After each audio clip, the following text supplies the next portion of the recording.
r/nosleep. Hosted by you/JillGoodwin 1990. I don't shower with my door ajar anymore. I used to shower with my bathroom door open just a crack.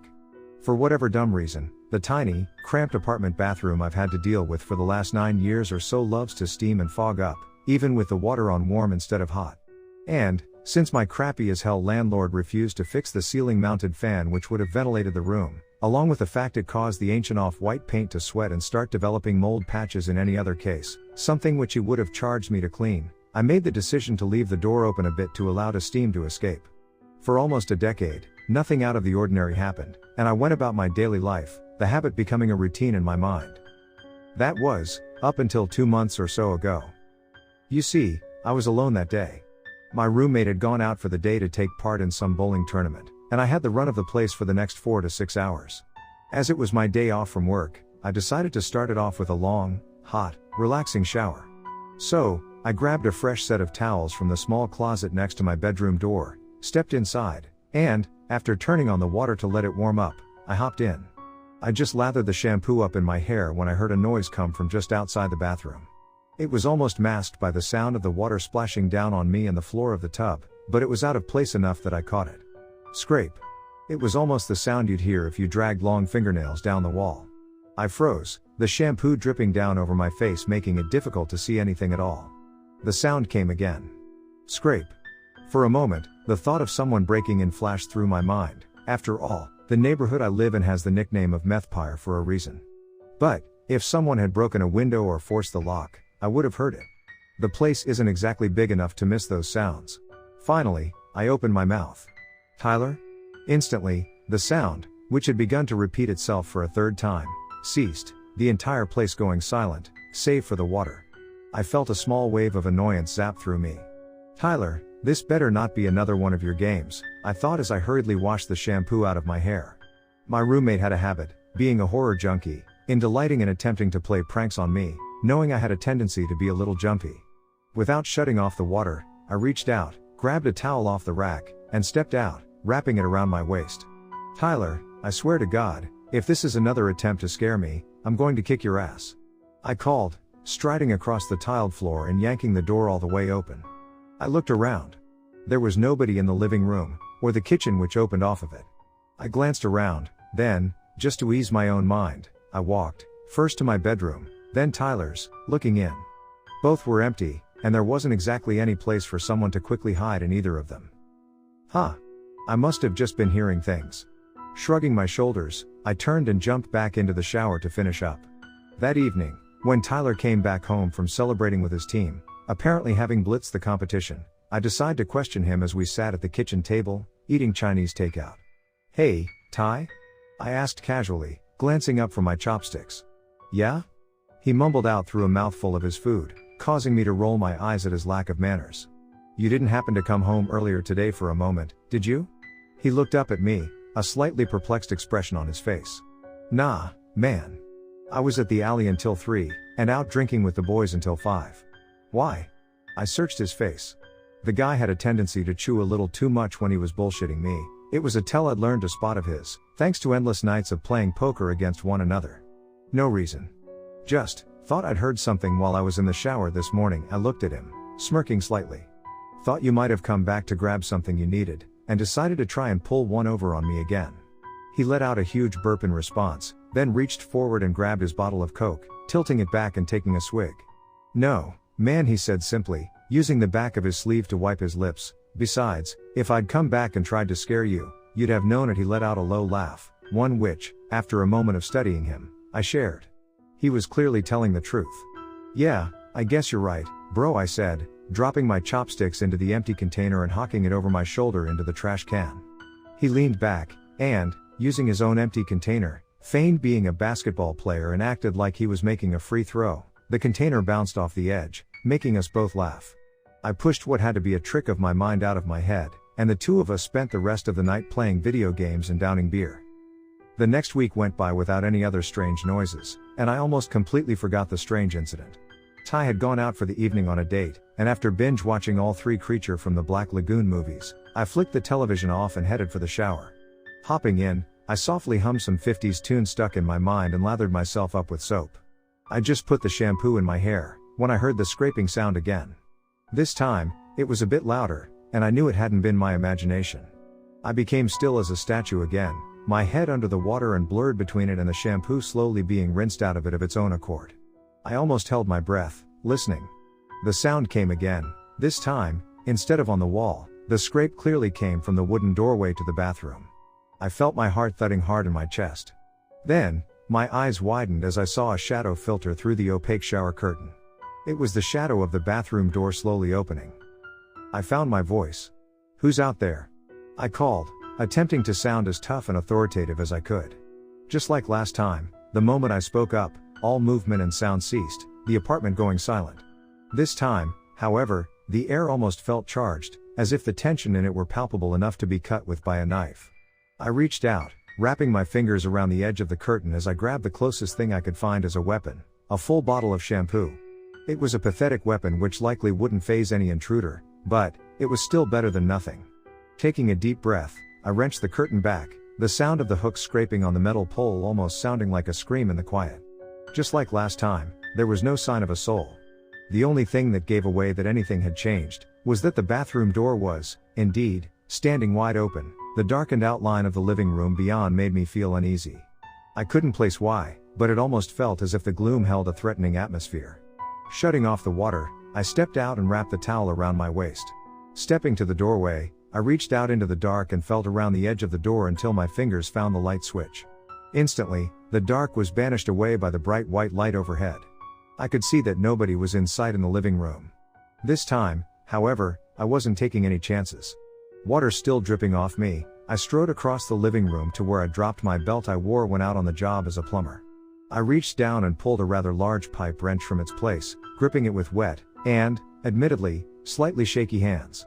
The kitchen was clearly devoid of life, and I focused my vision on the two bedrooms, which lay dark. My door was wide open, but Ty's was slightly closed. I glanced at the hook on the wall, noting that his car keys weren't hanging from them next to mine. He's not home, which means, shit. I felt my muscles tense up. I seriously didn't want to deal with some homeless junkie who had someone gotten himself inside and was trying to find something to steal, or worse, attack me in some drug-fueled rage. I forced myself to speak loudly and tough as I could. "I'm warning you, if anyone is in here, I am armed." I didn't add the fact it was a wrench and not a gun. "If you come out and just leave, this'll go a lot easier." Silence. The only sound I could hear was a car passing by outside. I called again. "Look, I'm in no mood for this, so come out, and get the hell out of my place." Still nothing. But, I felt an odd sensation, one which caused the hairs on my arms to stand up straight, even damp. It was the feeling of being watched. My eyes caught the flicker of movement. A shadow seemed to draw back away from my roommate's half-closed door.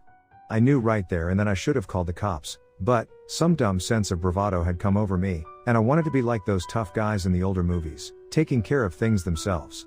"This is your final warning." I called to the bedroom.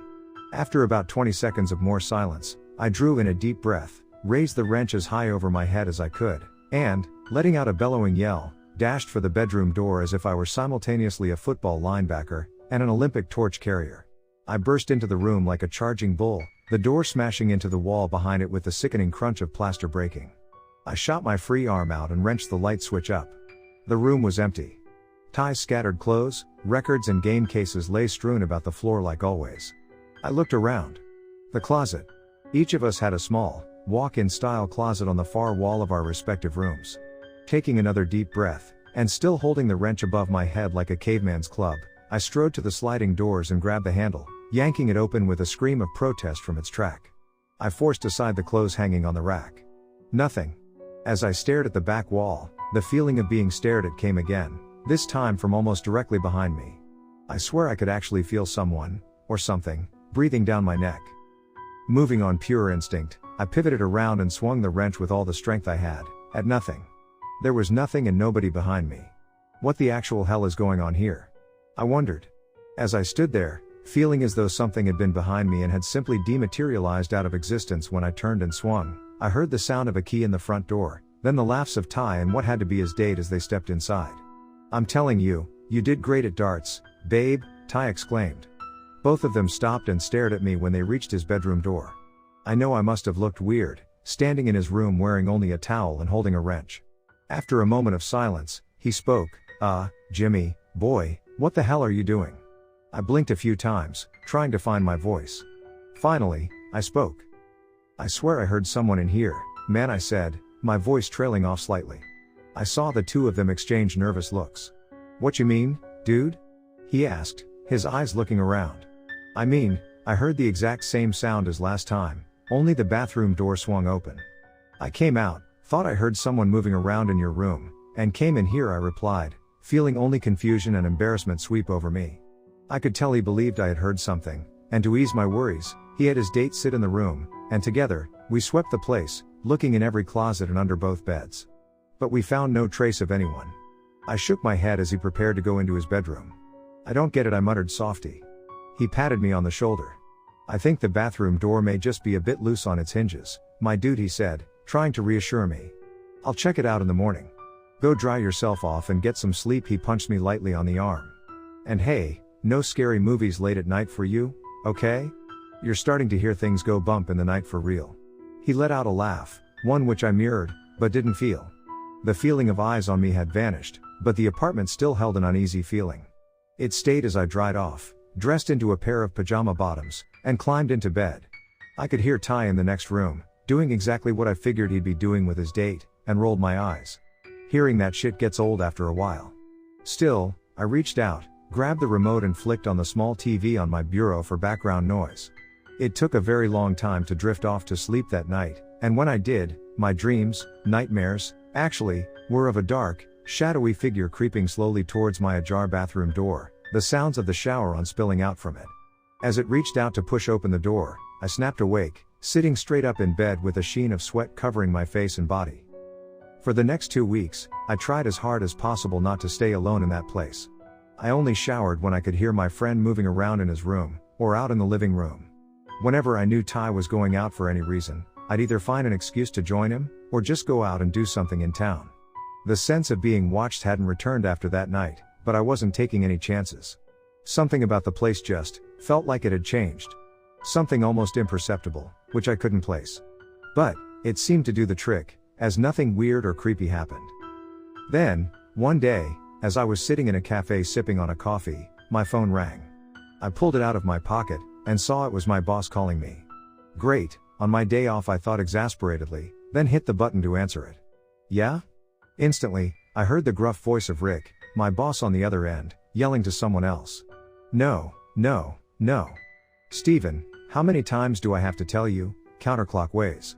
His voice got louder as he must have put it back to his head. "James, you there?" he asked. "Yep," I replied simply. He let out a sigh. "Look, I know today's your day off, but we're over here at the Bannerman property, and 2 of the pipes burst." He let out a long groan of frustration. "One of them is real bad.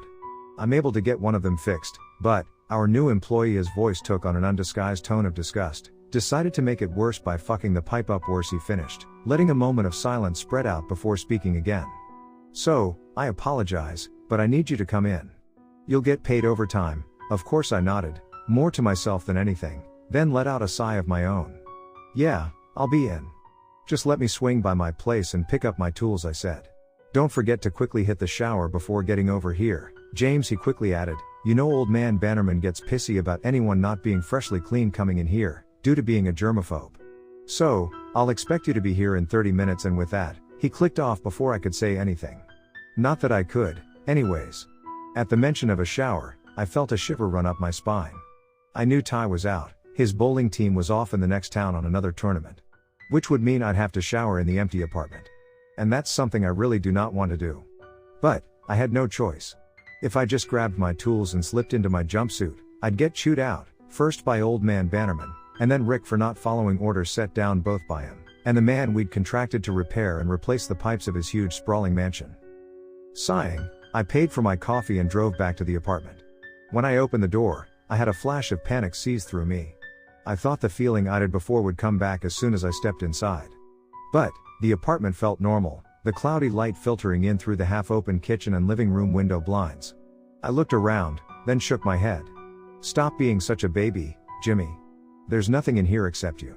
You'll be fine, just take the shower, and book it."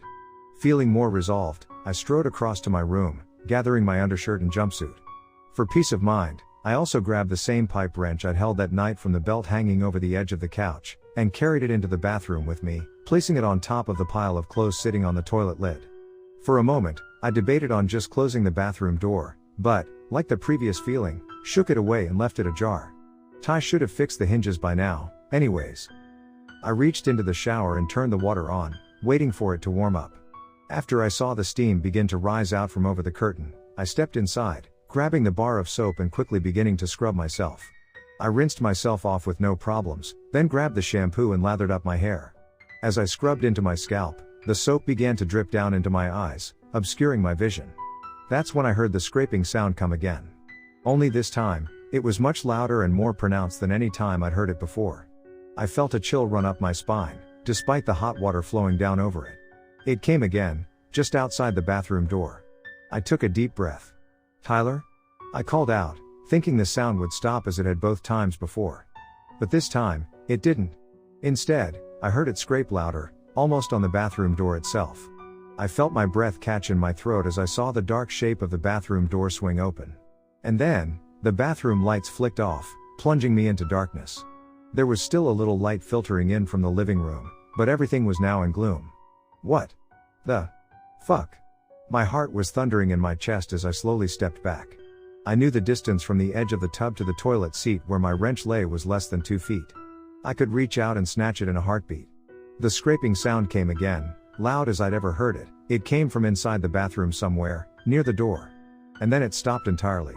Aside from the sound of the water running, the apartment fell silent. Not a deadly silence, not a tension-filled silence, just silent. I stared for the longest time, what had to be only about 15 seconds, but what felt like 2 hours, at the dim outline of the open door. I saw nothing. I turned to pull the curtain next to me back. And I screamed. The dark outline of a figure, darker than any of the rest of the gloom, stood almost directly on the other side of the curtain, less than a foot from me. If it had been any closer, it would have been pressing into the curtain itself. It stood completely motionless, though I could tell it was looking in my direction from the feeling washing over me in waves, sending a tsunami of chills through me. I couldn't tell whether it was a man or woman, or hell, if it was even human. It was a human-like figure, that was all I could tell. My breath came out in a ragged gasp, and I involuntarily let out a whisper. "Oh, fuck me." That was when it lunged at me. I let out a loud scream as the curtain pressed in against its weight, wrapping around it, and subsequently me as I saw arms reaching out to grab me. The momentum of it smashing into me caused me to slip on the wet shower floor, and I went flying backwards. My head smashed into the tub's faucet, causing me to let out a cry of pain and stars to flash in my vision as I fell to the floor of the tub. It was still there, as I could feel it on top of me, but it never let out a single sound. Something sharp jabbed into my leg, and I let out another scream at the sudden explosion of pain come from my thigh. Another jammed into my shoulder, and I kicked out at the dark figure inches from my face through the curtain. I felt it impact something, but it seemed to have no effect. Another stab of pain came from my shoulder as whatever it was using, a weapon or claws, jammed into the wound it had already made. I kept screaming as I thrashed around, trying to jam myself into a position where I could reach out. I heard furious knocking coming from my front door, but it sounded like it was a mile away. "Help me!" I screamed as loudly as I could, still lashing out. Just as I began to feel woozy, I felt my hand brush the edge of the toilet seat, and with it, the cold metal handle of my wrench. Grabbing it as hard as I could, I swung out with all my remaining strength into what had to be the head of the thing. It seemed to stumble a bit at the blow, and I used that precious second to wrench myself out from underneath it, tumbling over the edge of the tub and onto the bathroom floor. I heard it thrashing about with the fallen shower curtain, furiously tearing at it in an attempt to get to me. But I was stumbling to my feet, noting as I did the amount of blood falling to the floor. I struggled to the front door as I heard it finally break free, crashing back onto the bathroom floor, but still remaining silent. I unlocked the door and tore it open, revealing the concerned face of my next-door neighbor. When he saw my condition, his face paled. Before I had a chance to say anything, I yelled, "I'm being attacked, it's in there," pointing back towards the bathroom. Grabbing me, he pulled me into his open apartment door, slamming it closed and locking it. He quickly brought me a bathrobe and called the police. As he did, I could hear the sounds of it tearing through the apartment, doing God only knows what. It stayed that way until I heard the wail of sirens coming down the road, at which point, I heard everything fall silent in my apartment. A few moments later, I heard the thundering of steps pound up the stairs to the second floor, followed by the yell of the officers. After a few minutes, my neighbor and I heard the hard knock at his door. Police. I was helped to an ambulance, where I was taken to the hospital. In addition to splitting open my scalp on the faucet, I'd been cut up pretty badly, though by what, the doctors couldn't tell me. They couldn't even tell themselves. It's the damnedest thing, one told me as they sewed the wounds closed. If it hadn't been for the fact you'd seen a person, I would have said you'd been attacked by an animal. These look like puncture wounds from claws. The police never found a trace of what had attacked me. I already knew they wouldn't. It wasn't a man who'd attacked me. It hadn't even been human. The case is still open to this day, though I've long since stopped getting update calls from the detectives in charge of the case. Tyler and I moved out of the apartment as soon as I left the hospital. He chose to stay at his new girlfriend's house while I recovered. He's under the belief I was attacked by an intruder, as is everyone else I know. I just say that whenever anyone asks about it. It's easier that way, than trying to explain what I know won't be believed. That's why I'm posting this here. I just feel the need to have to tell someone what actually happened to me that day. This is a place I know I'll be believed, or at least, won't be called nuts for it. That figure simply appeared on the other side of the curtain. I never saw it cross the room, and I know, even in the dark, I would have. And even then, nothing human could possibly be been that silent. I also know someone else moved into that apartment since then, though I don't know who they are. I pray they won't ever end up receiving a visit from whatever that thing was. The two of us are now renting a nice, relatively cheap 2-bedroom house miles away from that place. I've never felt the sensation of being watched again, and I've thankfully never heard the scraping sound. At least, in my waking hours. I still hear it in my dreams, though. I still see that shape standing just on the other side of the curtain in the dark. It will likely stay there until the day I'm on my deathbed. I always feel tense now when I step into the bathroom to wash myself, but I've thankfully always felt safe in this house. I don't shower with my door ajar, though. Not anymore. I make sure it's closed and firmly locked before I undress and hop in. I've always felt safe in my new place, but I'm not taking any chances. Because I don't know if it's trapped in that apartment. Or if it can leave whenever it wants.